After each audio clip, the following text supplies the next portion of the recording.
For years, Jamaica's food prices have moved like a roller coaster. Drought destroyed crops in St. Elizabeth, fields were flooded, and then we have people feeling the effect of these high prices in the supermarket.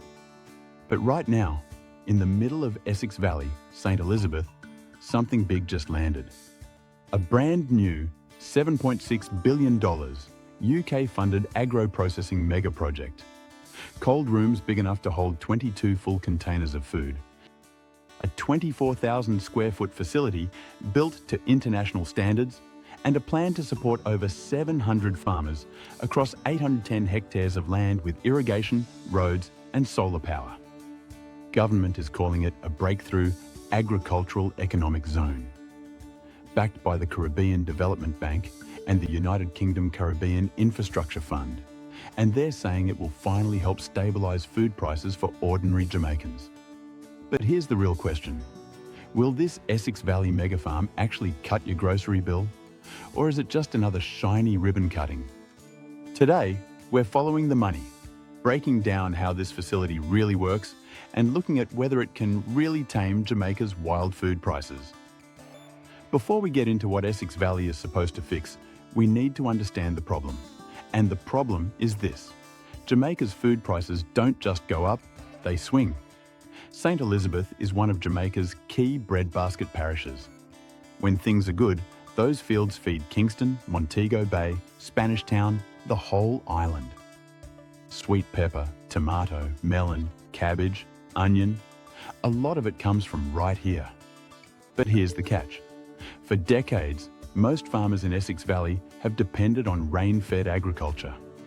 That means when the rain comes, crops grow. When it doesn't, everything is destroyed. There is no reliable irrigation. Farm roads are so bad that even when you do get a crop, trucks can't reach you without damages to their vehicle and bruising half the produce. And it's not just about the weather anymore. Hurricane Melissa tore through the island recently, and St. Elizabeth was among the areas badly affected. Crops destroyed, infrastructure damaged, farmers set back again. The government and the Caribbean Development Bank have said publicly that Essex Valley is part of the climate-resilient rebuild of Jamaica's agriculture, a response to these exact kinds of shocks. So when crops crash in St. Bess, the entire island feels it. Supermarket prices shoot up, families cut back, restaurants struggle. That's the problem Essex Valley is supposed to solve.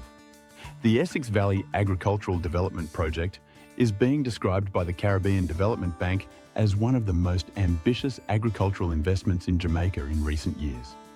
This is a full agricultural transformation package. Component 1. Irrigation infrastructure. Over 700 farmers operating on 810 hectares of land in Essex Valley are getting access to reliable irrigation, water systems designed to reach previously drought-prone farms so crops don't depend purely on rainfall. Component 2. Farm roads. About 62 kilometres of farm roads improved and upgraded. That means trucks can actually get in, pick up produce, and get out without destroying the harvest or the vehicle. Component 3. Solar power systems. Solar installations to lower energy costs for pumps, processing equipment and cold storage, cutting down on the expensive diesel and grid electricity that used to eat into farmers' margins. Component 4. The big star, the agro-processing and administrative complex. A state-of-the-art facility in Littitz, St. Elizabeth, designed to store, wash, grade, package and process produce to international standards. This is water, roads, power and processing, all designed to turn a drought-hit valley into a stable food engine that can actually supply the country year-round, not just when the rain feels generous. On February 4th, 2026, Prime Minister Andrew Holness stood in St. Elizabeth and officially handed over this facility. And when you step inside, you start to see why this is being called a game changer. The main building is about 24,000 square feet of space, cold storage and ambient storage. Capacity for about 22 containers worth of produce, making this one of the largest agricultural storage facilities in Jamaica and a major one in the region. Washing, grading, sorting and packaging lines. The facility is equipped to take raw produce straight from the field and turn it into export-ready product, washed, sorted by size and quality, packaged to international standards.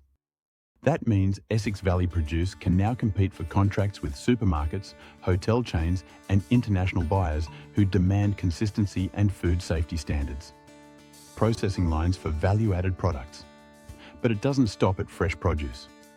The facility can process fruits and vegetables into juices, purees, and concentrates.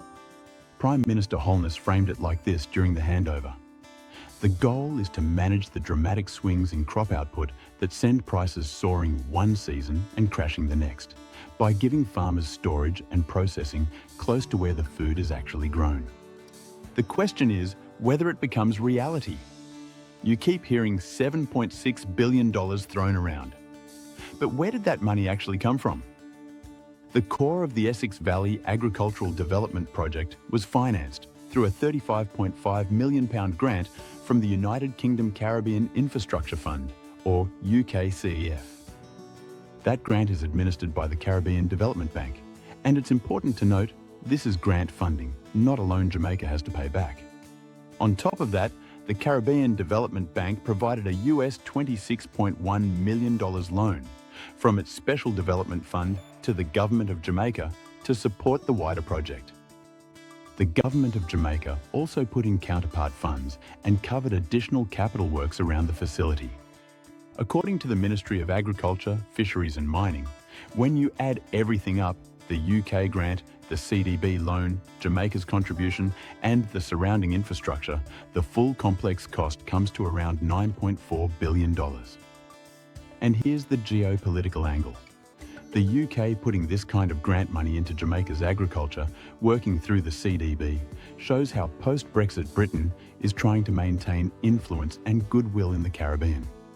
It's development aid, yes, but it's also soft power. And for Jamaica, it's infrastructure we need, funded largely by someone else's budget. Not a bad deal as long as we manage it properly. How is this supposed to cut food prices? Because a fancy building doesn't automatically make tomatoes cheaper. Mechanism 1. Less spoilage equals more stable supply. With cold storage and processing capacity, farmers can now store surplus produce and release it gradually, or transform it into value-added products like juice and puree. That reduces the extreme supply swings. More stable supply means more stable prices. Mechanism 2. Access to bigger, better markets. By washing, grading, and packaging produce to international standards, Essex Valley farmers can now sell to supermarkets, hotel chains, and export markets, not just to local higglers and corner shops. The EVADP also includes training and food safety upgrades to help farmers meet standards like global GAP, the kind of certifications international buyers demand. When farmers can access premium markets that pay better and buy in bulk, they're less desperate to offload produce at any price. That stabilises their income and the market. Mechanism 3.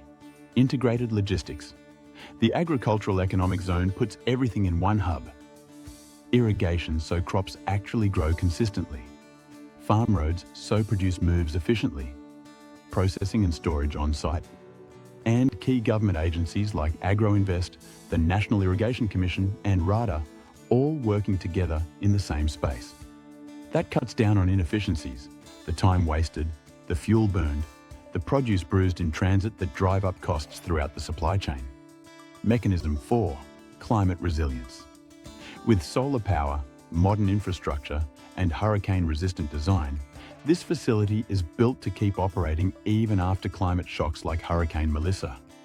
That means when a drought or storm hits, the food system bounces back faster instead of collapsing and sending prices through the roof. If all of this works the way it's designed to work, less waste plus more stable production plus better markets equals less crazy food price swings over time. But that's the theory. Reality? We'll get to that. Over 700 farmers operating across 810 hectares in Essex Valley are the official target of this project. Now let's talk about the risks. Because Jamaica has a history with big, shiny projects that look amazing on opening day, and 5 years later, nobody can find the key. Question 1. Will it be well managed in 5 to 10 years? A facility this size needs constant maintenance. Cold rooms need power. Solar panels need cleaning and repair. Pumps need servicing. Roads need upkeep. That requires steady funding either from user fees, government budgets, or both. The question is, does Jamaica have the institutional capacity and the political will to keep this place running at full efficiency year after year, government after government? Or will this become another white elephant, beautiful on opening day, falling apart 5 years later because nobody allocated maintenance money? Question 2. Who really gets access? The official line is that over 700 small farmers will benefit. But in reality, who gets priority for cold storage space? Who gets processing time? Will it be the small farmer with 2 acres? Or will it be the larger commercial operators and exporters who can afford to pay premium fees and have the volume buyers want? Question 3. Will consumers actually see lower prices? Here's the uncomfortable truth. The facility can stabilize supply, but stabilizing supply doesn't automatically mean cheaper food on your table.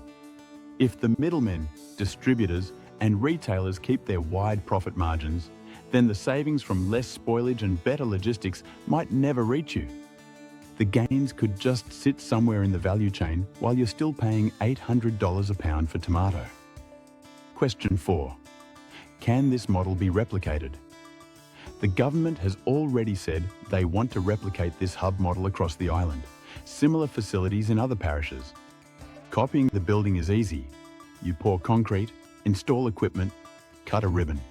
Copying good management, proper enforcement, genuine farmer inclusion, and sustainable funding. That's where Jamaica usually struggles. So we're back to the question we started with. Can this $7.6 billion Essex Valley mega farm actually cut your food prices? Here's my honest answer. In the short term, the next 6 months to a year, don't expect miracle price drops at the supermarket. It takes time for farmers to scale up with irrigation, for big buyers to sign contracts, and for the facility to settle into a proper rhythm. But in the medium to long term, 2 to 5 years out, if certain things happen, this project could genuinely make a difference. The irrigation and farm roads actually boost production and reduce losses.